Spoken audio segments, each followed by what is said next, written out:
The 1991 Formula One season is remembered as one of the great chapters in the sport's history. Ayrton Senna claimed his third and final world title, leading McLaren to another championship. It was a year of legends but also a year of shadows. Because behind the famous names and the iconic podiums, there were others. Drivers whose Formula One dreams flickered only for a moment, before disappearing into history. This is their story, the forgotten drivers of 1991. Pedro Chaves, the Portuguese dream that never started. Pedro Chaves arrived in Formula One full of ambition. The 25-year-old Portuguese driver had won the British Formula 3000 Championship in 1990, a series known for producing future F1 talents. His reward was a seat with the struggling Coloni team, but it was a poisoned gift. The Coloni C4, underpowered and outdated, was one of the slowest cars ever to enter a Grand Prix. The team's engine, supplied by Subaru and later modified privately, was unreliable and lacked any real performance. Chaves never managed to pre-qualify for a single race. Each Friday morning, his Formula One weekend ended before it truly began. After 13 failed attempts, Chaves left the team and never returned to F1. He later found success in touring cars and rallycross, but his time in Formula One lasted less than a season, a dream broken by circumstance, not talent.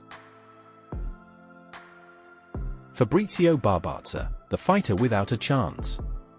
Fabrizio Barbazza had already tasted Formula One in 1989, but his real test came in 1991.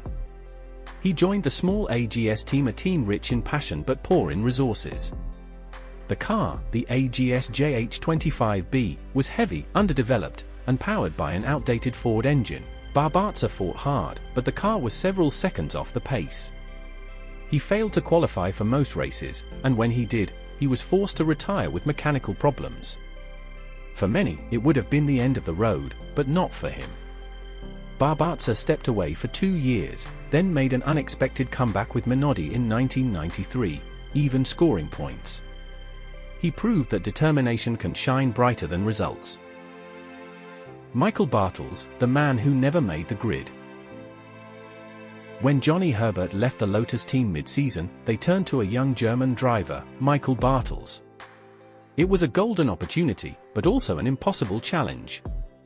The Lotus 102B was unreliable, and the team was in deep financial trouble. In 4 attempts, Bartels failed to qualify for a single Grand Prix. Still, he kept his reputation intact through professionalism and dedication.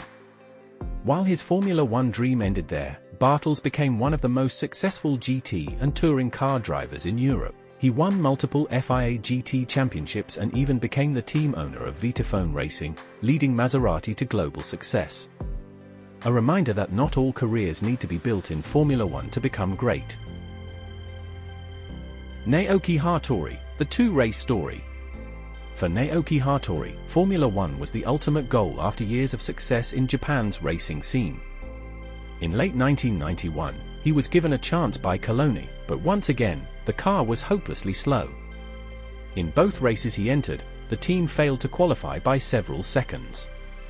But Hattori's journey didn't end there. He returned to Japan and became one of the country's most respected endurance and touring car drivers, competing in Formula Nippon and Super GT.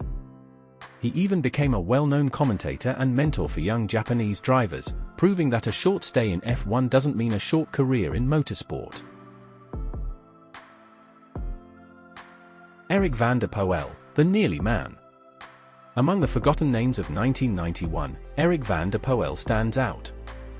Driving for the Modena Lamborghini team, van der Poel showed flashes of real brilliance. At Imola, during the San Marino Grand Prix, he ran in 5th place with only a few laps remaining, about to score the team's first points. But on the final lap, disaster struck, the car ran out of fuel. He was classified 9th, out of the points, and his team soon collapsed due to lack of funding. Van der Poel later raced for Brabham and Fondmetal, but never again had a car capable of showing his skill.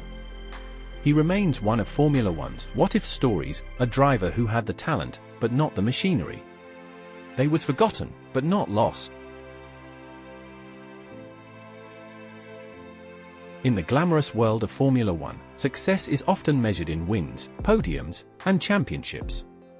But for every Senna or Mansell, there are dozens of drivers who fight battles the world never sees: the struggle to qualify, to be noticed, to simply make it to Sunday.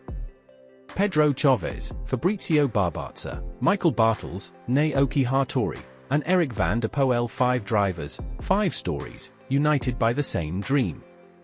Their names may not be written in gold, but they remind us that Formula One is not only about glory, it's also about perseverance, hope, and heartbreak, because even in failure, there is courage. And sometimes, being forgotten doesn't mean being unworthy. It means you were brave enough to try.